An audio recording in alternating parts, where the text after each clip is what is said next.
দেশবাসীর প্রতি আমি কৃতজ্ঞতা প্রকাশ করছি।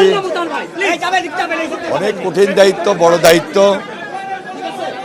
দীর্ঘ অপেক্ষা প্রতীক্ষার পর, অনেক শ্রম ঘাম ত্যাগ, গুম খুন অত্যাচার নির্যাতনের পর আমরা এই নতুন কঠিন দায়িত্বটুকু গ্রহণ করেছি। ইনশাল্লাহ সবাই আমাদের জন্য দোয়া করবেন। আমি দেশবাসীর প্রতি কৃতজ্ঞতা প্রকাশ করছি এবং সকলের কাছে সর্বাত্মক সহযোগিতা কামনা করছি। ইনশাল্লাহ আমরা আমাদের দায়িত্ব থেকে জনাব তারেক রহমানের নেতৃত্বে আল্লাহর হুকুম আমরা যেন সুন্দরভাবে সকল দায়িত্ব সুন্দরভাবে পরিচালনা করতে পারি এবং সবার ঊর্ধ্বে উঠে দলমত নির্বিশেষে সকলের সহযোগিতায় সুন্দরভাবে যেন সব দায়িত্বটুকু পরিচালনা করতে পারি। দোয়া করবেন সবাই, ইনশাল্লাহ দোয়া করবেন।